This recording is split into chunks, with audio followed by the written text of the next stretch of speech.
नमस्कार. अर्थार्थ वेलच्या या नव्या यूट्यूब चॅनलमध्ये आपलं स्वागत. आर्थिक साक्षरतेवरती भाष्य करणारं असं हे चॅनल आहे. अर्थवेद असं या कार्यक्रमाचं नाव आहे आणि अर्थार्थ वेल्थ मॅनेजमेंटची ही संकल्पना आहे. आणि या कार्यक्रमाचे प्रायोजक आहेत कॉस्मॉस कोऑपरेटिव्ह बँक लिमिटेड. आजच्या या पहिल्या भागामध्ये आपण जो विषय हाताळणार आहोत तो आहे आर्थिक साक्षरता म्हणजे काय आणि ती व्यावहारिकदृष्ट्या कशी आत्मसात करता येईल. या पहिल्या भागामध्ये आपल्याला ज्येष्ठ तज्ज्ञांचं मार्गदर्शन लाभणार आहेत आणि आजच्या या कार्यक्रमासाठी तज्ज्ञ आहेत doctor Dilip Satbhai, chartered accountant आहेत आणि कायद्याचे अभ्यासक आहेत आणि कायद्यामध्ये त्यांनी PhD केलेली आहे आणि बँकिंग आणि फायनान्स क्षेत्रातले ते ज्येष्ठ मार्गदर्शक आहेत. श्री मिलिंद काळे सर हे कॉस्मॉस कोऑपरेटिव्ह बँकेचे विद्यमान अध्यक्ष आहेत, चार्टर्ड अकाउंटंट आहेत आणि बँकिंग क्षेत्रामध्ये अनेकांना त्यांचं मार्गदर्शन लाभलेलं आहे आणि या क्षेत्रातले ते तज्ज्ञ आहेत आणि ते विविध विषयांवरती आपल्याशी बोलणार आहेत. सौ स्मिता भुलाणे ह्या Artharth wealth management OPC private limited या कंपनीच्या डायरेक्टर संचालिका आहेत. वेल्थ मॅनेजमेंट आणि फायनान्शियल पोर्टफोलिओ मॅनेजमेंट या क्षेत्रात गेली 15 वर्ष त्या कार्यरत आहेत. तेव्हा आपल्या आजच्या या चर्चेला सुरुवात करूयात आणि या कार्यक्रमाची जी संकल्पना आहे ती सुरुवातीला आपण सौ भुलाणे मॅडम यांच्याकडून समजावून घेऊयात. नमस्कार, माझं नाव स्मिता भुलाणे. ह्या कार्यक्रमाची संकल्पना अर्थार्थ वेल्थ ह्या कंपनी कडनं जेव्हा आम्ही आणण्याचा प्रयत्न केला त्याच्या पाठीमागे एक सर्वसाधारण हेतू असा आहे की लेमॅनपासनं middle class, upper lower class ह्या लोकांपर्यंत ही कन्सेप्ट जी आहे ही लोकांपर्यंत, सर्वसाधारण लोकांपर्यंत खूप अजूनपर्यंत पोचलेली नाहीये की इन्व्हेस्टमेंट काय असतं, बँकिंग काय असतं, गुंतवणूक एक्झॅक्टली कुठे करायला पाहिजे, त्याचं टॅक्सेशन काय असतं. खूप नवीन नवीन शब्द आम्हाला लक्षात यायला लागले की कॅपिटल गेन काय असतात, लॉंग टर्म गेन काय असतात, फंड्स कसे असतात. आतापर्यंत जे आम्ही बघण्यात आलेलं आहे आमच्या की माणूस काम करत जातो आणि करत जातो, पण त्यानंतर काय असतं की सर्वसाधारण माणसाला एकच कन्सेप्ट माहिती आहे की कर आला की 1,50,000 हे इन्व्हेस्ट करायचे असतात, मग काहीतरी ATC ATD एवढंच एक जे आहे लोकांपर्यंत पोहोचलेलं असतं. पण माणूस हा फक्त गुंतवणूक करत जातो, पण त्याच्या पाठीमागच्या ज्या गोष्टी आहेत की गुंतवणूक करत असताना कुठल्या गोष्टीची काळजी घ्यायला पाहिजे, अगदी छोट्या छोट्या गोष्टी माणूस जो आहे स्किप करत असतो. म्हणजे काय तर खूप मल्टिपल बँकेमध्ये खाते असणं त्याचे, आणि बऱ्याच वेळा असं असतं की KYC अपडेट नसेल, पॅन कार्ड आधार कार्ड अपडेट नसतील त्यांचे. आता डिजिटल वर्ल्डमध्ये इतके सारे चेंजेस आलेले आहेत, स्कॅम्स होत आहेत. आम्हाला जे लक्षात आलेलं आहे की अर्थ साक्षरता आणि अर्थ म्हणजे अर्थातून सक्षम असणं ह्या दोन गोष्टी खूप वेगळ्या आहेत. माणूस अर्थाने सक्षम असेल म्हणजे पैशांनी सक्षम असेल, पण अर्थ साक्षरता त्यात असेलच असं आम्हाला जे लक्षात आलेलं आहे की अर्थ साक्षरता अजून पण बऱ्याच लोकांपर्यंत पोहोचण्याचं राहिलेलं आहे. तर त्यासाठी हा आमचा एक छोटासा प्रयत्न असणार आहे की अर्थ साक्षरता ही गोष्ट तळागाळातल्या लोकांपासून तर इंडस्ट्रीपर्यंत असू देत किंवा कुठलेही कॉमर्स बॅकग्राऊंडचे मुलं, स्टुडंट्स, लहान मुलं यांच्यापर्यंत अर्थ साक्षरता ही जायलाच पाहिजे. त्यासाठी हा एक आमचा छोटासा प्रयत्न आम्ही सुरुवात केलेली आहे. नक्कीच हा चांगला प्रयत्न आहे आणि आपला जो प्रेक्षक वर्ग आहे तो सर्वसामान्य गुंतवणूकदार आहे किंवा ज्याला पैशाचं नियोजन करायचं आहे. तर सातभाई सर, आपल्याला सोप्या भाषेमध्ये या गुंतवणूकदारांना काय सांगता येईल की आर्थिक साक्षरता म्हणजे काय? तुम्ही उत्तम प्रश्न विचारला. आणि या संदर्भात आर्थिक साक्षरता आणि आर्थिक सजगता याच्यातला दोघांतला फरक आणि प्रत्यक्षात यांना काय म्हणतात हे उदाहरणाद्वारे मी तुम्हाला समजावून देऊ इच्छितो. 2 उदाहरणं घेईन मी. पहिलं उदाहरण आहे, एका कुटुंबामध्ये 3 माणसं असतात. त्या 3 माणसामध्ये एक वडील असतात आणि 2 मुलं असतात. एक डॉक्टर असतो, एक चार्टर्ड अकाउंटंट असतो. वडिलांकडं अमाप संपत्ती असते, कुठं गुंतवणूक करायची ते वडिलांना माहीत असतं, पण मुलांना तेवढी कल्पना असतेच नाही याबद्दल वडील जरा थोडेसे साशंक होते. मग त्या वडिलांनी सांगितलं की बा यांची जर आपण टेस्ट घेतली पाहिजे की नक्की या संदर्भात यांना सजगता आहे का नाही, लिटरसी आहे का नाही. मग त्यांनी 100 रुपये घेतले प्रत्येकाला कर्ज आणि प्रत्येकाला दिले. डॉक्टरला सांगितलं माझा एक मनी चेंजर मित्र आहे, त्याकडे जा, तो 10% कमिशन घेतो आणि बाकीचे कॉइन्स मला घेऊन ये. मग डॉक्टर मुलगा म्हणाला 10% ऍड्रेस घेतला, त्या मनी चेंजरकडे गेला. मनी चेंजरला सांगितलं की बा मला बाबाने 10%नी तुमचं कॉइन्स घ्यायला सांगितलं. तो म्हणाले हो माझे 10% कमिशन आहे. मग त्यांनी 100 रुपयाची नोट दिली आणि 10% कमिशन देऊन 90 रुपये घेऊन आला. दुसरा होता चार्टर्ड अकाउंटंट. याला फायनान्शियल लिटरसी थोडीशी जास्त होती, आर्थिक सजगता त्याच्याकडे होती. त्यांनी पहिल्यांदा विचार केला की बाबांनी आपल्याला पैसे दिले, मग डॉक्टर भावाला 200 रुपये का दिले नाही, मला 100 आणि त्याला 100 का दिले, म्हणजे काहीतरी ते आपल्याकडनं अपेक्षा ठेवून आहेत आणि अशा वेळेला आपण काहीतरी विचार करून जायला पाहिजे. मग जाता जाता त्यांनी या संदर्भात विचार केला. त्यांनी विचारलं डॉक्टर मुलांनी किती आणले होते, 90 आणले, मला आपल्याला किमान 90 रुपये तरी आणले पाहिजेत. मग तिथे गेला डॉक्टर मनी चेंजरकडे आणि त्यांनी सांगितले मला 90 रुपयाची चेंज द्या. मग तो मनी चेंजर म्हणाला माझं कमिशन 10% आहे. मग त्यांनी 90 रुपयावर 10% कमिशन म्हणजे 9 रुपये मागितले. 90 अधिक 9 त्यांनी 100 रुपयाची नोट दिला, 91 रुपये घेऊन आला.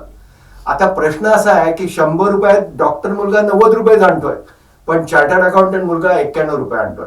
हीच जर रक्कम 1 कोटी रुपयाची असती तर हा रक्कम 1 लाख रुपयापर्यंत पोहोचला असता. 100 कोटी रुपये असती तर 1 कोटी रुपयापर्यंत असता. म्हणून RuPay saved is RuPay earn हे जे प्रिन्सिपल आहे हे आपण यामध्ये लक्षात घेतलं पाहिजे. म्हणजे तुम्हाला गणिताची आकडेमोड आली किंवा तुम्ही गुणाकार भागाकार चांगले केले म्हणजे तुम्हाला आर्थिक साक्षरता आली असं नाहीये. त्या आर्थिक साक्षरतेकडनं तुम्हाला आर्थिक सजगतेकडं जाणं गरजेचं असतंय आणि त्याच्यासाठी मॅच्युरिटी लेवल जी आहे ही तुम्हाला वाढवायला लागते. आणि ही जर तुम्ही मॅच्युरिटी लेवल वाढवली तर कोणत्याही निर्णयाप्रत तुम्ही येऊ शकता आणि तुम्ही त्यामध्ये नुकसान होईल असे कोणतेही निर्णय घेत नाही. आणि ज्या वेळेला आपली चित्त ठिकाणावर असेल अशा वेळेलाच आपण निर्णय घेतले तर ते कधीही चुकत नाही असा आतापर्यंतचा अनुभव आहे. हा एक उदाहरण. आता दुसरं उदाहरण तुम्हाला निदर्शनाला सांगायचं आहे की फायनान्शियल लिटरसी म्हणजे नक्की काय. आता सर्व लोक आपण पाहतो की नॅशनलाइज बँकांकडे धावपळ करत असतात. का तर सरकारचं प्रोटेक्शन आहे. आता या सरकारचा सध्या निर्णय असा आहे की त्यांना प्रायव्हेटायझेशन करायचं आहे आणि over a period of time या सगळ्या बँका प्रायव्हेटाईज होतील. मग आता त्यामागं जे काही संरक्षण सरकारचं आहे ते काढल्यानंतर तुमच्या डिपॉझिटचं काय होणार, हा एक महत्वाचा मुद्दा यामध्ये लक्षात घेतला पाहिजे. आता यामध्ये जेव्हा तुम्ही डिपॉझिटचा निर्णय घेत असाल किंवा कोणाकडे आपल्याला जास्त इंटरेस्ट मिळत आहे तर त्यावेळेला सहकारी बँकांकडे आपण नजर घातली पाहिजे. आता काही ठिकाणी अशी चर्चा नेहमीच कानावर येते की सहकारी बँका तेवढ्या प्रोटेक्टिव्ह नाही, तेवढ्या संरक्षण असत नाही. पण या निमित्तानं मला आपल्याला निदर्शनाला आणायचं आहे की फायनान्शियल लिटरसी अशा ठिकाणी वाढेल की जो समजू शकेल की DICGC ची जी काही गॅरंटी आहे, deposit insurance credit corporation of India यांनी 5 लाख रुपयापर्यंत सर्व ठेवीदारांना आणि सर्व ठेवींना संरक्षण दिलेलं आहे, विमा संरक्षण दिलेलं आहे. म्हणजे ऍज गुड ऍज सरकारचं प्रोटेक्शन आहे असं आपण म्हणायला काही हरकत नाही. फायनान्शियल लिटरसी वाढवताना फक्त 5 लाख रुपयापर्यंत आपण आपलं डिपॉझिट मर्यादित न करता हे जर आपण मल्टिपल अकाउंट्स मध्ये जर कन्वर्ट केलं तर काही कोटी रुपयांपर्यंत सुद्धा आपल्याला या DICGC इन्शुरन्सचं कव्हर आपल्याला मिळू शकत आहे. त्यामुळे कोणतीही गोष्ट लक्षात घेताना आपण एक महत्वाचा मुद्दा लक्षात घेतला पाहिजे की नॅशनलाइज बँकांमध्ये जे काही एम्प्लॉईज आहेत त्यांच्याकडनं मिळणारी जी सुविधा आहे किंवा ज्या सवयी आहेत त्या कोऑपरेटिव्ह बँकामध्ये, कॉस्मॉस बँकेमध्ये मोठ्या प्रमाणात कर्तृत्वाद्वारे किंवा इतर गोष्टीद्वारे मिळू शकतात हे तुम्ही लक्षात घ्या. तुमच्या बोलण्यावरून लक्षात येते की आर्थिक साक्षरता म्हणजे त्यात सगळ्या वयोगटांचा सहभाग आला. अगदी लहान मुलापासून अकाउंट ओपन करण्यापासून सुरुवात होते. आणि कोऑपरेटिव्ह बँकेबद्दलचा एक चांगला मुद्दा तुम्ही मांडला. कॉस्मॉस कोऑपरेटिव्ह बँकेचे अध्यक्ष काळे सर आपल्याबरोबर आहेत. काळे सर, आर्थिक साक्षरता ही बँकेच्या दृष्टीतून सामान्य गुंतवणूकदार खातेदार यांच्या दृष्टीने आपल्याला कशी सांगता येईल? साक्षरता आणि आर्थिक साक्षरता असा जर का आपण बारकाईने अभ्यास करायला गेलो तर सगळ्यात महत्वाचं तत्व असं आहे की आर्थिक साक्षरतेमध्ये माझ्या आर्थिक लाभाचा मी घेणाऱ्या रिस्कशी खूप संबंध आहे. हे जर का मला कळलं की मी जी रिस्क घेतो आहे त्याच्याशी माझा मोबदला किंवा रिटर्न रिलेटेड आहे तर मी साक्षर आहे असं मी बेसिकली म्हणेन. मी जर का माझ्याकडे असलेले पैसे घरातच डब्यात ठेवले तर त्याला एक्सपोजर नाही, त्याला पर्याय नाही, मला गुंतवणुकीचा कुठलाही मार्गाचा मी उपलब्ध नसल्यामुळे माझे 100चे 100च राहतील, पण सेफ राहतील. पण मी जर का विचार केला हे मी बँकेत डिपॉझिट ठेवलं तर काय होईल, आता साबळे सर म्हणले तसं मी कोऑपरेटिव्ह बँकेत ठेवलं तर काय होईल, नॅशनलाइज बँकेत ठेवलं तर काय होईल, मी हे डेट फंड मध्ये ठेवलं तर काय होईल, मी हे शेअर मार्केटमध्ये ठेवलं तर काय होईल, मी जमिनीमध्ये ठेवलं तर काय होईल आणि सोन्यामध्ये ठेवलं तर काय होईल. याचा अर्थ ह्या प्रत्येक आर्थिक व्यवहारामध्ये मी जो जो आर्थिक निर्णय घेणार आहे त्याच्यामध्ये मला रिस्क काय आहे आणि मोबदला काय मिळणार आहे याचं को रिलेशन, याचा संबंध जर का मी जोडू शकलो तर मी खऱ्या अर्थाने साक्षर झालो. पण आर्थिक साक्षरता विषय असा आहे की मी पुस्तक घेतलं, मी सांगितलं, मी एखादं युट्यूबचं एखादं चॅनल एखादा एपिसोड बघितला म्हणजे होणार नाहीये. साक्षरता ही समज कशी डेव्हलप होते याच्याशी रिलेटेड आहे आणि समज ही नेहमी चर्चेतनं होत असते. त्यामुळे ज्या वेळेला माझा असा एक ब्लॉक होईल की मला साक्षरता आली आहे, आर्थिक साक्षरता आली आहे, त्यामुळे मी जे निर्णय घेतले ते एकदम बरोबर आहेत आणि इतर कोणाही पेक्षा चांगले आहेत याची खात्री करायला मला इतरांनी घेतलेल्या निर्णयाबरोबर त्याचा अभ्यास केला पाहिजे. आणि तुलनात्मक अभ्यास हाच खरं सांगू शकतो की तुमची आर्थिक साक्षरता काय दर्जाची आहे. डिपॉझिट ठेवायचे, घरात नाही ठेवायचे, डिपॉझिट ठेवायचे, मग मी कुठे ठेवायचे, तर मला जर का असं वाटलं की जिथे जास्त व्याज मिळतं तिथे मी ठेवायचं तर ते प्रलोभन झालं. मी कमी व्याज ठेवायचे तिथे म्हणजे सगळ्यात सेफ आहे, जसं आता सांगितलं की नॅशनलाइज बँकांमध्ये ठेवले म्हणून सगळ्यात सेफ आहे कारण त्या सरकारी बँक आहेत तर मला कमी उत्पन्न मिळेल. पण मी जर का स्मार्ट इन्व्हेस्टर असेल आणि मी आज जर का दोन्हीचा तिसऱ्या पर्यायाबरोबर म्हणजे सहकारी बँकात ठेवणाऱ्या पर्यायाबरोबर जर का विचार केला तर माझ्या लक्षात येईल नॅशनलाइज बँकांपेक्षा जास्त आणि चांगल्या दर्जाच्या उच्च प्रतीच्या सहकारी बँकांमध्ये मी जर का ठेवले तर ते नॅशनलाइज बँकांपेक्षा जास्त उत्पन्न देणारे पण इतर प्रलोभनं जिथं मला आणखीन त्यापेक्षा जास्त व्याज मिळणार आहे त्या प्रलोभनाला मी बळी पडून मुद्दलच घालून न बसण्याचा पर्याय पण नॅशनलाइज बँकांपेक्षा पर्याय म्हणजे सहकारी बँकांचा पर्याय हा सगळ्यात चांगला आहे. मला सांगा की जर का एखाद्याने नॅशनलाइज बँकेमध्ये स्टेट बँकेमध्ये पैसे ठेवले आणि एखाद्याने सहकारी बँकांमध्ये की ज्या नामवंत आहेत ज्या ह्या नॅशनलाइज कमर्शियल बँकांबरोबर ट्रीट केल्या जातात म्हणजे आरबीआयच्या दृष्टीने त्यांची नियमावली ही सारखीच असते अशा टियर 4 की ज्याच्यामध्ये कॉस्मस बँक येते या टियर 4 बँकांमध्ये ठेवलेले पैसे हे 4,99,999 दोन्ही ठिकाणी जर का तितकेच इन्शुर्ड असतील आणि तितकेच परत येण्याची जर का शक्यता असेल तर मी आता साबळे अर्धा म्हणले मी तर म्हणतो 1% फरकाने मी जर का तो निर्णय घेतला नाही तुलनात्मक अभ्यास केला नाही तर मी 1% नुकसान हे मी कायमचं करणार आहे. पण म्हणून मी 4,999 एखाद्या खाजगी व्यक्तीकडे त्या खाजगी पर्यायामध्ये गुंतवणूक केली की जिथं मला त्याच्यापेक्षा 5% जास्त मिळणार आहे तर त्याच्यावर कोणाचाही कंट्रोल नाही, रेग्युलेटेड अथॉरिटी नाही. म्हणजे रिझर्व्ह बँकेच्या भाषेमध्ये रेग्युलेटेड एंटिटीज अशा ज्या असतात त्याच्यापैकी ही नसल्यामुळे तिथं सगळ्यात धोका आहे. माझा पैसा परतच येणार नाही तर जास्त प्रलोभन मला का, हा तारतम्य राखणं, हा अभ्यास करणं, तुलनात्मक अभ्यास करणं आणि आपण केलेल्या अभ्यासाशी इतरांबरोबर चर्चा करणं म्हणजे परिपक्वता येणं, आर्थिक साक्षरता येणं असं मी म्हणेन. उरलेल्या विषयांमध्ये आपण इन्व्हेस्टमेंट सांगत नाही, दडवून ठेवतो, सांगतो कदाचित मी 2 नंबरचं गोल्ड खरेदी केलं तर सांगणार नाही की माझ्या घरात 1 किलो सोनं आहे पण माझ्याकडे एफडी आहे आणि रिसीट आहे, मी ह्या बँकांमध्ये 5-5 लाख 10 बँकात गुंतवलेत चांगल्या, तर मी काही सांगायला गैर करत नाहीये. मी असं सांगितल्यामुळे मला दुसरा एखादा व्यक्ती असं सांगेल अरे ह्याच्यापेक्षा हाही पर्याय ओपन आहे, कदाचित त्याचे इनपुट्स त्याचं ज्ञान मला उपयोग होईल किंवा मी त्याला सांगेन अरे ह्याच्याही पेक्षा हा पर्याय आहे. म्हणजे दोघांचा परिपूर्ण अभ्यास होणं, एकमेकांमध्ये चर्चा करणं हे ही आर्थिक साक्षरता समृद्ध करण्याची आपण जी मोहीम या चॅनलने घेतली आहे ते मला असं वाटतं की अशा खुल्या चर्चांचं जर का आयोजन झालं आणि त्याच्यामध्ये चांगले चांगले उपक्रम आपण डेमॉन्स्ट्रेट केले आणि मी योग्य कसा आणि मी अयोग्य कसा याच्यावर चर्चा केली तर त्याची मुळं आणखीन मजबूत होतील, त्या विषयाची समज वाढायला आणखीन क्लिअरिटी येईल आणि ही समज वाढणं आर्थिक गुंतवणुकींची मी केलेली गुंतवणूक मला परत मिळण्याची शक्यता, मला आवश्यक त्या वेळेला आवश्यक असेल त्या वेळेला परत मिळण्याची शक्यता आणि त्याच्याही मॅक्झिमम मोबदला अशा 4 निकषावर आधारित असते. आणि ह्या 4 निकषांची वेगवेगळी परम्युटेशन कॉम्बिनेशन वेगवेगळे पर्याय असतात. ही ज्याला समजेल आणि हे तुलनात्मक अभ्यास जो करेल तो आर्थिक साक्षर मनुष्य झाला. आणि आर्थिक साक्षर मनुष्य घडण्याची प्रोसेस जी आहे ही कंटिन्युअस आहे असं माझं म्हणणं आहे. माझी आर्थिक साक्षरता, मी ज्या वर्षी 39 वर्षापूर्वी चार्टर्ड अकाउंटंट झालो तेव्हा माझी आर्थिक साक्षरता वेगळी होती. माझी 10 वर्षापूर्वीची वेगळी आहे, आताची वेगळी आहे. याला दोन कारणं, माझी एक समज, माझी प्रगल्भता वाढणं आणि त्याचबरोबर माझ्या आयुष्यातल्यानुसार त्याचे पर्याय बदलत जाणं. मी 40व्या वर्षी मला आर्थिक साक्षरता होती पण तो माझ्याबरोबरचा करेक्ट पर्याय नसेल, पण 50व्या वर्षी हा पर्याय आहे, 60व्या वर्षी हा आहे की जो त्या वर्षी नव्हता, हेही समजणं, हे वयोमानाने समजत जाणं, हाही त्याच्यातला एक भाग आहे. त्यामुळे आर्थिक साक्षरता आणि आर्थिक गुंतवणुकीचे पर्याय 30 वर्षाच्या माणसाला आणि 60 वर्षाच्या माणसाला एकसारखे कधीच असणार नाही.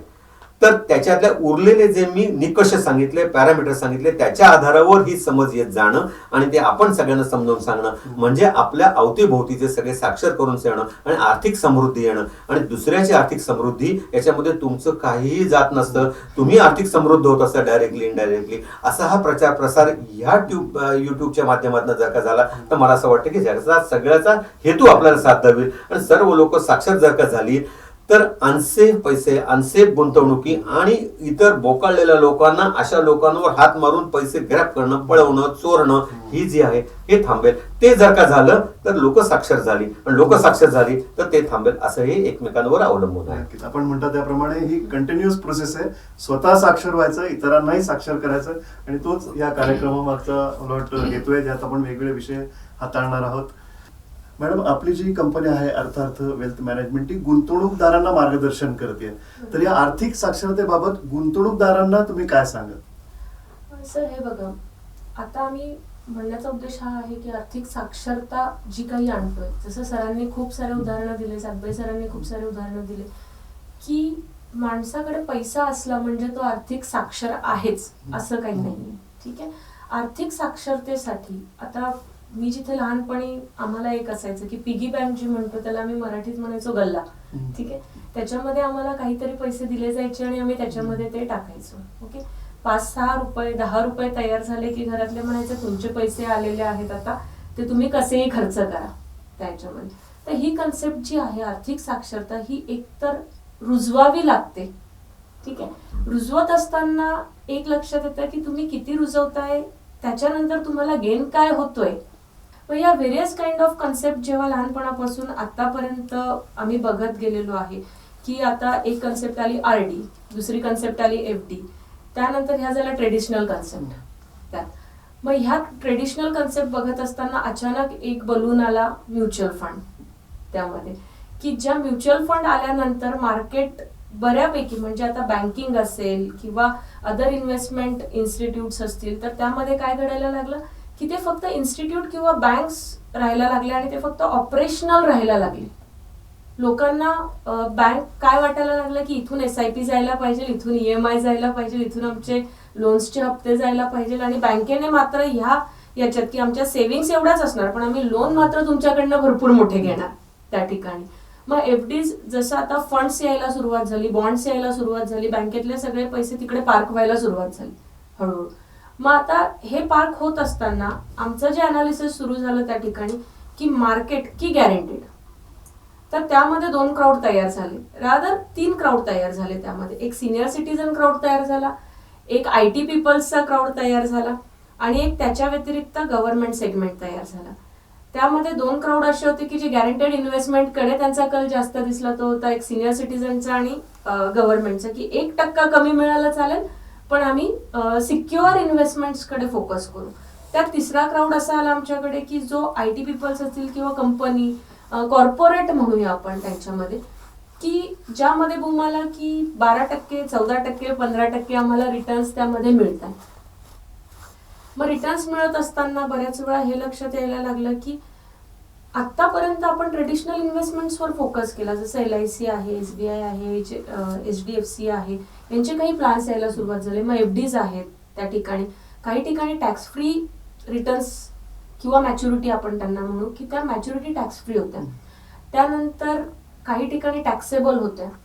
लोक मार्केटमध्ये बिट करायला लागले की FD टॅक्सेबल आहे आणि ह्या कंपन्यांचे प्लॅन्स जे आहेत ते टॅक्स फ्री आहेत, मग आपण एक काम करूया, FD तोडूया आणि ह्या टॅक्स फ्री प्लॅन्स मध्ये जाऊया. तिथे मार्केट अनालिसिस खूप सारं झालं आणि आता परत मार्केट कुठे येऊन थांबलेलं आहे की 3 दिवसापासून 4 दिवसापासून किंवा बजेटपासून चर्चा की डेफ्ट फंड जे आहेत ते योग्य की FD योग्य, की येऊन परत माणूस ट्रेडिशनल वे कडे चर्चेला सुरुवात झालेली तिथे.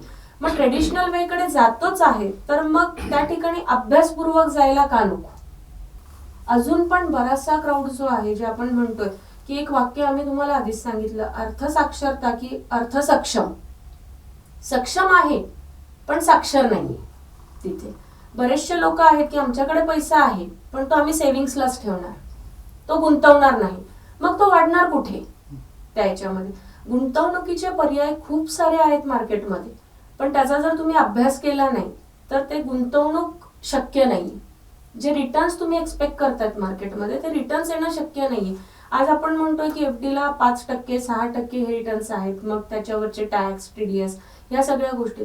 पण मार्केटमध्ये जेव्हा आपण बघायला जातोय की बँकांकडे, कन्सल्टंटकडे खूप सारे व्हेरियस ऑप्शन्स तयार झाले, पण तुमची बसण्याची तयारी नाहीये लोकांसोबत. कन्सल्टंट आता जसं आहे की आम्ही म्हटलं IT पीपल्स, ते काय करतायत की ऍप येत आहे, ऍपमध्ये कुठलं तरी इन्व्हेस्टमेंट, बाबा मार्केटमध्ये हा फंड चांगला ग्रो करतो आहे तर मग तुम्ही यात इन्व्हेस्ट करा, त्याची व्हॅल्यू आजची ही आहे. पण सर्वसाधारण माणूस जो आहे की जो 500 रुपये रिकरिंगला टाकतोय, 2000 रुपये त्याचं काहीतरी वेगळ्या इन्व्हेस्टमेंट चाललेलं आहे, ग्रोसरीचा एक हिशोब आहे, जो एक कॅल्क्युलेशन असतो इन्व्हेस्टमेंटचा, तो न करता आपण काय करतो, ऍपवर पैसे इन्व्हेस्ट करतो, पण त्याचं मॉनिटरिंग कोणी करत नाही. बेसिकली इन्व्हेस्टमेंट ही गोष्ट अशी आहे की त्याचं मॉनिटरिंग होणं खूप गरजेचं आहे. आज जर आपण बघितलं की उच्च शिक्षित लोक खूप चांगल्या चांगल्या पोझिशनला आहेत, जसं सर आहेत की सरांनी खूप साऱ्या गोष्टींमध्ये अभ्यास केलेला आहे, सरांचे आर्टिकल्स येतात, सर आहेत की कॉस्मॉसमध्ये आहेत, सरांचं एक डेझिग्नेशन आहे त्या ठिकाणी. तर सक्षम लोक जर एखादी ऑर्गनायझेशन मॉनिटर करायला आणि सांभाळायला असतील त्या चेअर्सवर, तर ते मॉनिटरिंग खूप चांगल्या पद्धतीने होतं आणि ती ऑर्गनायझेशन खूप वेगळ्या लेवलला बीट करत असते मार्केटला. आता यांच्यासोबत कॉम्पिटिटर नाही आहेत का मार्केटला? नक्कीच आहेत, पण ते कुठे आहेत आणि हे कुठे आहेत हे आपल्याला कळतं. तसंच आमचं म्हणणं एक आहे की इन्व्हेस्टमेंट करत असताना तुम्हाला मॉनिटरिंग हे गरजेचं आहे, कन्सल्टंट हा गरजेचा आहे, तो पेड असो अगर पेडमध्ये नसो, पण कन्सल्टंटचं मॉनिटरिंग हे कायम गरजेचं असतं. रिव्ह्यूज गरजेचे असतात गुंतवणूक करत असताना, म्हणजे तुम्हाला तुम्ही तुमचे पैसे कुठे गुंतवता याचं कळत असतं स्टेप बाय स्टेप, की आज आपले पैसे कुठे आहेत. त्यामध्ये भान विसरून चालत नाही त्या सगळ्या गोष्टींना. आणि आपण हे प्रत्येक एका एपिसोडला, नवीन एपिसोडला प्रत्येक एक इन्व्हेस्टमेंट जी आहे तिची स्टेप बाय स्टेप ग्रोथ कशी असणार आहे, ती डाऊनला कशी जाणार आहे, गॅरंटेड इन्व्हेस्टमेंट कसे तुमचे वर्कआउट होतात, ट्रेडिशनल इन्व्हेस्टमेंटमध्ये प्रकार कुठले कुठले असू शकतात, त्यांच्यामध्ये बँकांचे रोल काय आहे, बँका अदर दॅन बँकिंग अजून तुम्हाला काय सर्व्हिस प्रोव्हाइड करता आहेत, तर ह्या सगळ्या गोष्टी आपण प्रत्येक एका नवीन एपिसोडमध्ये आणणार आहोत. रेसिडेन्शियल आणि कमर्शियल प्रॉपर्टीवर अर्थसहाय्य, प्रॉपर्टी मॉर्गेज लोन व्याजदर फक्त 9.25%, टर्म लोन आणि ओव्हरड्राफ्ट स्वरूपात उपलब्ध. अधिक माहिती करता नजीकच्या शाखेशी किंवा टोल फ्री नंबर 1800-233-0234 यावर संपर्क साधा. अटी लागू. कॉस्मॉस कोऑपरेटिव्ह बँक, जीवन करा समृद्ध. असेच वेगवेगळे विषय आपण हाताळणार आहोत. आणि आत्ताचा एक ताजा विषय असा की नवीन जी कर रचना आहे, कर प्रणाली आहे, त्याच्यामध्ये काय बदल होणार आहेत आणि कुठल्या सवलती लोकांना सोडाव्या लागणार आहेत?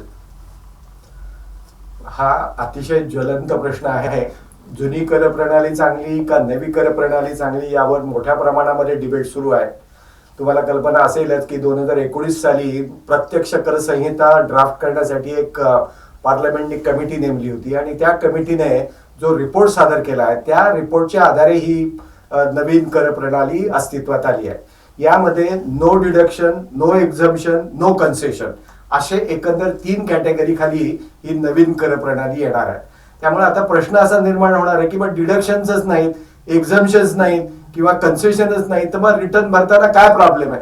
रिटर्न भरताना प्रॉब्लेम येणार नाही, पण प्रत्यक्षात त्याच्यावरचा कर भरताना मोठा प्रॉब्लेम येणार आहे. आणि म्हणून कदाचित 109 एक्झम्पशन्स आणि 39 डिडक्शन या नवीन प्रत्यक्ष कर संहितामध्ये समाविष्ट करण्यात आलेले नव्हते. आता यामुळे मोठ्या प्रमाणामध्ये हल्लकल्लोळ उडू शकतो. त्यामुळे 2024च्या इलेक्शन पर्यंत अशा प्रकारची कोणती नवीन कर प्रणाली एक्झम्पशन विरहित किंवा डिडक्शन्स विरहित येईल असं वाटत नाही, कारण हे सर्व मुद्दे डिबेटेबल आहेत. आपल्याकडे सामाजिक सुरक्षा व्यवस्था नाही, ज्यांनी 25-25 वर्षाचे काही इन्शुरन्स प्रीमियम हप्ते पक्के केले आहेत, ज्यांनी 15-15 वर्षाची पीपीएफचे हप्ते पक्का केले आहेत, अशा लोकांना जर मध्येच तुम्ही सांगितलं की बा आता तुम्हाला एक्झामिशन मिळणार नाही, तर त्यांची अवस्था काय होईल? आणि प्रत्यक्षात जे आज काही लोक जे इन्व्हेस्टमेंट करून टॅक्स वाचवत आहेत, या सगळ्यांना टॅक्स भरायला लागणार आहे. जर ते 30% गटवारीत असतील आणि 1 लाखाची इन्व्हेस्टमेंट करत असतील, त्यांना 30,000 रुपये ऍडिशनल भरायला लागतील. 2 लाख असतील तर 60,000, 3 लाख असतील तर 90,000, 5 लाख असतील तर 1.5 लाख रुपये प्रत्येक करदात्याला हे पैसे भरायला लागणार आहेत. आणि हे भरणं करदात्याच्या दृष्टीने काही फायद्याचं आहे असं मला तरी मुळीच वाटत नाही. त्यामुळे ही नवीन कर प्रणाली प्रत्यक्षात अस्तित्वात येईल का, हा एक मोठा डिबेटेबल पॉइंट आहे. त्यात डेट फंड हा महत्वाचा मुद्दा असणार आहे, तर त्याच्याबद्दल काय सांगते? चालू वर्षी तुम्हाला कल्पना आहे 2023 मध्ये जे अंदाजपत्रक त्याला 123 अमेंडमेंट्स केल्या होत्या, आणि त्यात 123 अमेंडमेंट कमी म्हणून का काय, आता परवा जे फायनान्स बिल आपल्या लोकसभेमध्ये मंजूर झालं, त्यामध्ये 65 आणखीन अमेंडमेंट्स या सरकारने पुरवणी योजना म्हणून सादर करून मंजूर करून घेतल्या आहेत. आणि त्यामध्ये एक अतिशय ऑब्जेक्शनेबल, ज्याला आपण म्हणू किंवा कॉमन माणसाच्या दृष्टीने योग्य नसणारा जो निर्णय आहे, तो डेट फंड त्यांनी long term capital gain totally काढून टाकलेला आहे. म्हणजे पूर्वी कसं व्हायचं, 3 प्रकारचे कॅपिटल गेन यामध्ये होते. 12 महिन्याच्या आतले विक्री खरेदी असेल तर ते शेअरच्या संदर्भात होतं, 24 महिन्याच्या आत आणि वर असेल तर ती इमोबल प्रॉपर्टीच्या संदर्भात होतं, आणि 36 महिन्याचा जो कालावधी होता हा डेट फंडाच्या संदर्भात होता. 36 महिन्याच्या वर जर तुम्ही विकले तर तुम्हाला 2 प्रकारचे बेनिफिट्स त्याच्यात मिळत होते. तुम्हाला जर इंडेक्सेशन तुम्ही वापरलं तर 20% दराने, आणि इंडेक्सेशन वापरलं नाही तर 10% दराने कर लागत होता.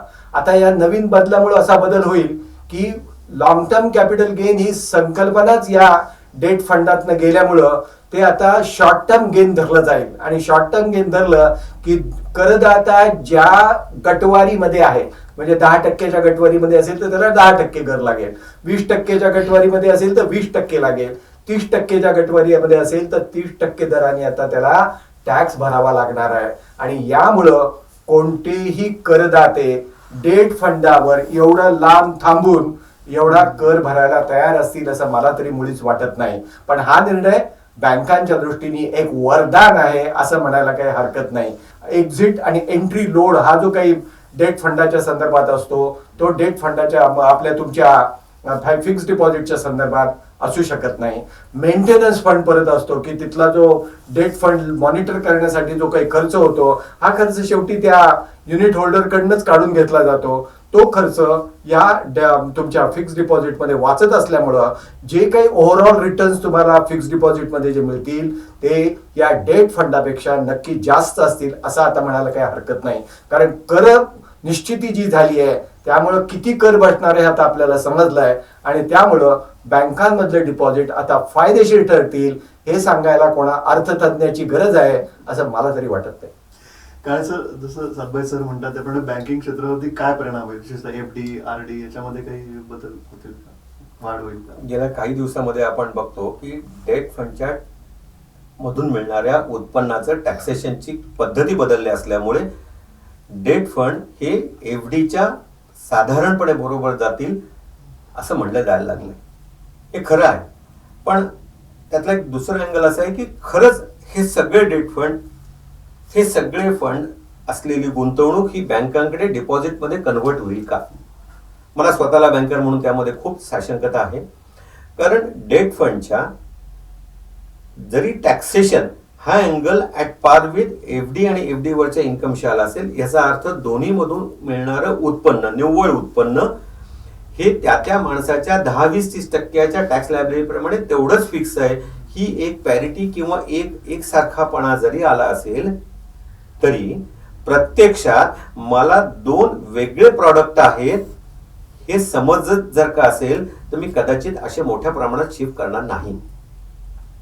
डिपॉझिट घेतलं तर डिपॉझिट मला 8 दिवसाकरता करता येतं, मला 1 वर्ष 4 महिने, 1 वर्ष 2 महिने करता येतं. तर ह्याच्यामध्ये खूप सारी बंधनं आहेत.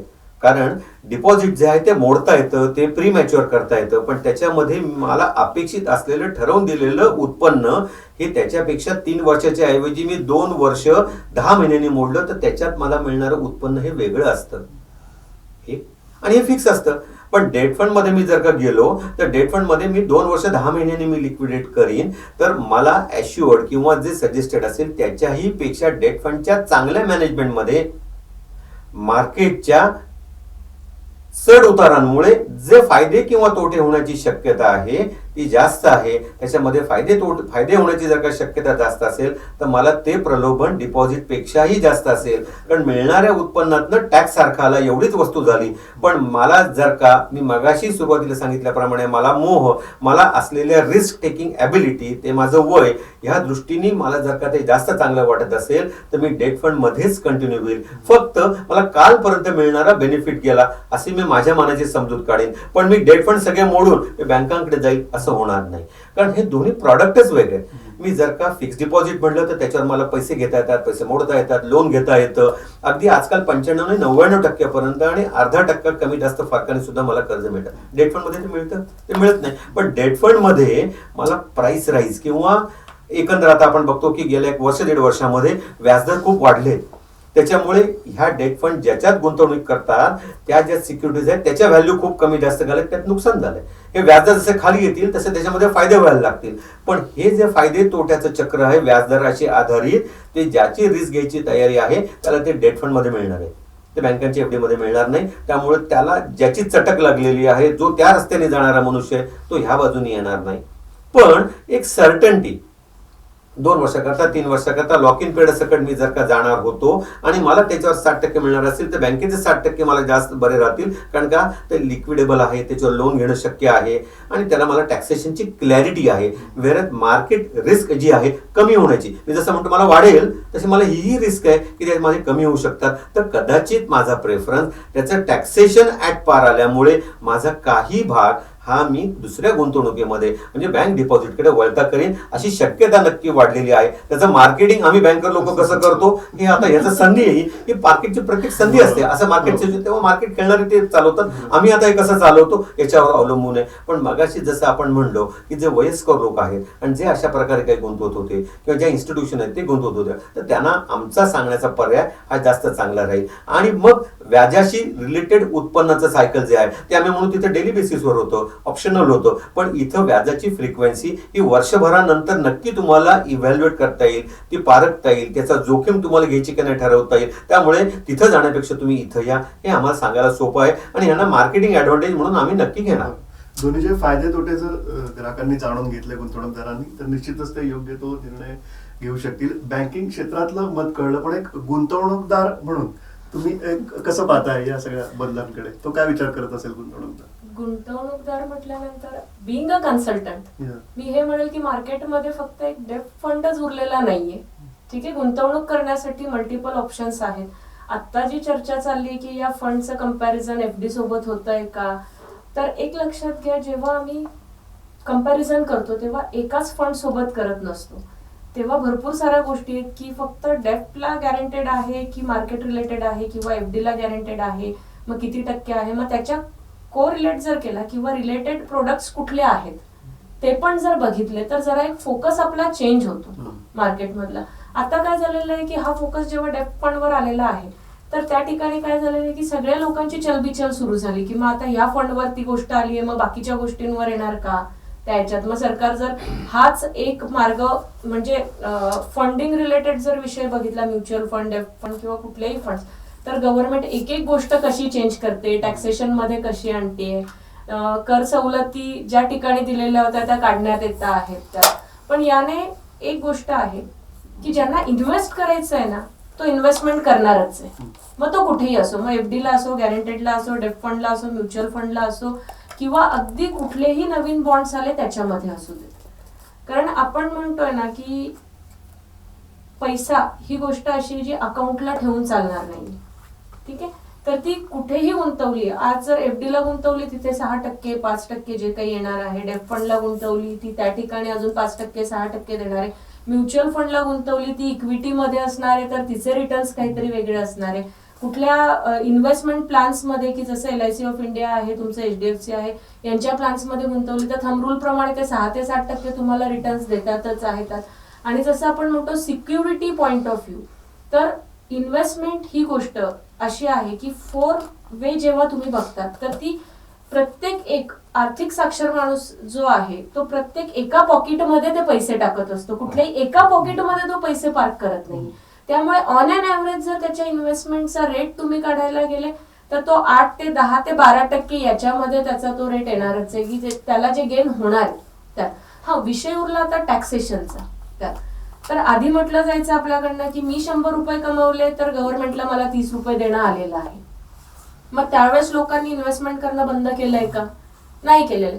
मग आता गव्हर्नमेंटला एक झालेलं आहे की आपण कुठलीही नियमावली आणा, लोकांना ती एक्सेप्ट करायला लागणार आहे. ठीक आहे. सो गव्हर्नमेंटने कितीही नियमावली आणली आणि आज आपण किती काही म्हटलं तर यात गुंतवणं कमी होणार आहे का, त्यात गुंतवणं जास्त होणार आहे का, तसं काही फरक पडणार नाही. जर मार्केट बघायला गेलो तर रिअल इस्टेटचं मार्केट आज वाढतच आहे, लोक शिफ्ट होतातच आहे. लोकांकडे पैसा आहे ते रिअल इस्टेटमध्ये गुंतवतायत. म्हणजे काय, पैसा लोकांकडे आहे आणि ते गुंतवण्यासाठी इच्छुक आहेत. त्यांना फक्त गुंतवण्यासाठी पर्याय चांगले पाहिजे. आणि मार्केटमध्ये एवढेच पर्याय आहेत का? नाही. आता नवीन नवीन पर्याय पण उपलब्ध होत आहेत त्या ठिकाणी. तर लोक पैसे गुंतवणारच आहेत. फक्त कसं आहे की एक पाऊल लोकांनी पुढे नेलं तर गव्हर्नमेंटने, बँकांनी दुसरं पाऊल पुढे आणणं गरजेचं आहे. जसं की बाबा डेफ फंडचं रिटर्न्स कमी होणार का, तर मग त्या ठिकाणी लोकांचा प्रश्न असा असतो मग एफडीचे रिटर्न्स वाढणार का. तिथे विचार करणं पण गरजेचं आहे की खरंच असं होणार का. तर हा विषय डिबेट खूप मोठा आहे की कुठल्या गुंतवणुकींवर रिटर्न्स जास्त मिळणार आहे. आता रिटर्न्स जास्तचा विषय नाहीये, लोकांना प्रत्येक एका मॅच्युरिटीवर किंवा रिटर्न्सवर काय भरायला लागणार आहे, विषय तिथे आलेला आहे त्या ठिकाणी. आणि विषय की रिटर्न्सवर तुम्हाला टॅक्स भरायला किती लागणार आहे, मग त्यावर गुंतवणूकदार कमी होणार आहेत का तिथे. तर आता इन्स्टिट्यूशनल लेवलला जर बघितलं तर प्रत्येक एक इंजिनिअरिंग कम्प्लीट झाल्यावर बाहेर पडतोय, तो IT मध्ये जॉब करतोय. डॉक्टरवाला MBBS MD बाहेर पडतोय, तो जॉब करतोय. प्रत्येक एक व्यक्ती जी आहे ती फक्त पगार घेणार आहे का, बिझनेस मधले पैसे ठेवणार आहे का अकाउंटला, तर नाही. इन्व्हेस्टमेंट्स वाढणारच आहेत, पैसा हा येणारच आहे. म्हणजे बदल झाले तरी वेगवेगळ्या पद्धतीने पैसा मार्केटमध्ये येणार आहे, गुंतवणूक होणारच आहे. फक्त ती कोण कशा पद्धतीने बघतोय, त्याच्याकडे पॉझिटिव्हली बघायचंय की निगेटिव्हली बघायचंय, एवढं आपल्याला ठरवायचंय त्यामध्ये. त्याच्यामुळे मला असं वाटतं गुंतवणुकींवर परिणाम नाही होणार, उलट गुंतवणूक मार्केटमध्ये अजून जास्त प्रमाणात येईल. साधनाई सर, आता नवीन कर प्रणाली जी आहे त्याच्यात 7 लाखांपर्यंतच्या उत्पन्नावर कुठलाही कर नाही, तर असे लोक गुंतवणुकीकडे पाठ फिरवतील का, काय वाटतं? अगदी तुम्ही योग्य प्रश्न टाकला. 7 लाख रुपये हे करपात्र उत्पन्न मानलं गेलंय, पण पगारदार लोकांना 7.5 लाख रुपये जरी मिळाले तरी ते आता करमुक्त राहणार आहेत, कारण त्यांना स्टँडर्ड डिडक्शन नवीन कर प्रणालीमध्ये वजावट करण्यासाठी उपलब्ध झाले आहेत. आणि कालच्या बदलामध्ये तुम्ही पाहिलं असेल की जो काही 3 लाख रुपयापासून जी कर सवलत उपलब्ध होणार होती ती आता त्यांनी 7,27,777 रुपयापर्यंत वाढवली आहे. म्हणजे समजा तुमचे 7 लाखाच्या वर जर उत्पन्न गेलं तर 25,010 रुपये तुम्हाला टॅक्स भरायला लागायचा. आता त्यांनी तो बदल करून जेवढा फक्त तुमचं उत्पन्न वाढेल तेवढ्या उत्पन्नापुरतं 100% त्यांनी टॅक्स ठेवला. म्हणजे 10 रुपये भरा, 100 रुपये भरा, जेवढे 7 लाखाच्या वर होतील तेवढे. आणि ही लिमिट त्यांनी 7,27,000 रुपयापर्यंत केली. या व्यतिरिक्त फक्त अग्निवीरचं जर डिडक्शन सोडलं तर कोणतेही डिडक्शन तसे सकृतदर्शनी उपलब्ध नाही. त्यामुळं कुठं इन्व्हेस्टमेंट करून आपल्याला वजावट मिळेल यामध्ये तरी कुठं गुंतवणूक होईल असं मला तरी मुळात त्याच्यात दिसत नाही. त्या मानाने जुरी कर प्रणाली चांगली होती की सामाजिक सुरक्षा जर सरकारला करता येत नसेल तर सामाजिक सुरक्षा व्यवस्था आपणच आपली केली पाहिजे. आणि त्या दृष्टीने जी पूर्वी जुनी कर प्रणाली काम करत होती ती ही नवीन कर प्रणाली काम करणार नाहीये. तुम्हाला माहित असेल की 1947 साली मनुष्य 38 वर्षाचा झाला की तो निवर्तत होता. नंतर 1970 साली ते 68 वय झालं आणि आता 2023 मध्ये किंवा 2020 मध्ये ते वय त्यांनी आता 75 केलंय. आता काही दिवसात ते 80 पण होऊ शकतंय. म्हणजे याचा अर्थ असा की जेव्हा तुमची आर्थिक अनुत्पादकता निर्माण होईल 60व्या वर्षानंतर ते पुढले 15 वर्ष तुम्ही उत्पन्न तुमचं कसं अर्थार्जन करायला पाहिजे यामध्ये हा प्रॉब्लेम येणार आहे. आणि याच्यासाठी जर सरकार मदत करणार नसेल तर ती तुम्हीच मदत करायला हवी. पण ती नवी कर प्रणालीमध्ये त्याची पर्यायी व्यवस्था दिसत नाही. आणि म्हणून लोकांना जर जोपर्यंत वळतं केले जात नाही तोपर्यंत नॉर्मली वळते केले जात नाहीत. आणि अशा वेळेला किमान LIC किंवा किमान PPF हे जे काही पूर्वी आपल्याला उपयोगी पडणार होते ते आता गुंतवणूक न केल्यामुळे गुंतवणूक मोठ्या प्रमाणामध्ये कमी होण्याची शक्यता देखील नाकारता येत नाही. आणि म्हणून बँकांचे डिपॉझिट किंवा इतर होणाऱ्या ज्या गुंतवणुकी आहेत या कंपल्सरी कॅटेगरीमध्ये ज्या काही कराव्या लागत होत्या त्या आता होणार नाहीत. एवढंच फक्त त्याच्यामध्ये मी सांगू इच्छितो. काळे सर, बँकिंग क्षेत्रात विशेषतः कोऑपरेटिव्ह बँकांच्या बाबतीत त्याच्याबद्दल ग्राहकांना जास्त विश्वासार्हता वाटते. तिथे गुंतवणूकदार कशा प्रकारे वागतील किंवा behave करतील? पूर्वी बँका किंवा पर्टिक्युलरली सहकारी बँका हे गुंतवणूक म्हणजे RD, सेव्हिंग अकाउंट, FD ह्याच्याकरता म्हणून बघितल्या जायच्या. पण मला नाही आता असं वाटत की ह्या बँकांकडे म्हणजे सहकारी क्षेत्रातल्या सक्षम बँकांकडे की जे वेगवेगळ्या प्रकारचे फायनान्शियल प्रॉडक्ट उपलब्ध करून देतात, एका ठिकाणी एका दुकानामध्ये उपलब्ध करून देतात, तिथं बँका फक्त रिकरिंग FD आणि RD करता येतात. तिथे लोक ह्याही करता येतात की ह्या बँकेत जर का आपण गेलो तर म्युच्युअल फंडाचा आपल्याला एक विचारपूर्वक सल्ला मिळेल की आपण म्युच्युअल फंडामध्ये गुंतवावेत का नाही. इथं हेही सांगतील की इन्शुरन्स आपण करावं का नाही, जनरल इन्शुरन्स करावं का, आपण हेल्थ इन्शुरन्स करावं का, आपण लाईफ इन्शुरन्स करावं का, लाईफ इन्शुरन्सच्या कुठल्या प्रॉडक्टमध्ये करावं हेही सांगतील. हे म्युच्युअल फंडामध्ये घालण्याकरता पैशाच्या आपल्याला इथं एक व्हेकल उपलब्ध करून देतील. तिथं तुम्ही आणखी दर महिना काही गुंतवणूक करू शकाल का त्याचाही सल्ला देतील. हेही सांगतील की शेअर मार्केटमध्ये गेलं, डिमॅट करायचं असेल, ट्रेडिंग करायचं असेल तर तोही आमच्या परकट प्लॅटफॉर्म आहे. याचा अर्थ असा सहकारी बँका आणि आमच्यासारख्या कॉस्मॉस बँकेमध्ये हे गुंतवणुकीचे वेगवेगळे पर्याय एका ठिकाणी उपलब्ध आहेत आणि त्या जोडीला मार्गदर्शन आणि विश्वास या दोन्ही गोष्टी आहेत. म्हणजे नुसतं विश्वास करता आता बघत नाहीत बरं का, मार्गदर्शन करताना सुद्धा बघतात. आणि हे मार्गदर्शन करण्याकरता आम्ही आमचे सहयोगी जे असतात म्हणजे त्याच्यामध्ये कदाचित म्युच्युअल फंडाकरता एक वेगळे आमचे पार्टनर्स असतात, लाईफ इन्शुरन्स करता वेगळे पार्टनर असतात. तर ह्या सगळ्या पार्टनरशी आमचं जे असोसिएशन असतं ते आम्ही क्रॉस सेलिंग ऑफ प्रॉडक्ट करत असल्यामुळे ते तिथं सगळं उपलब्ध होतं.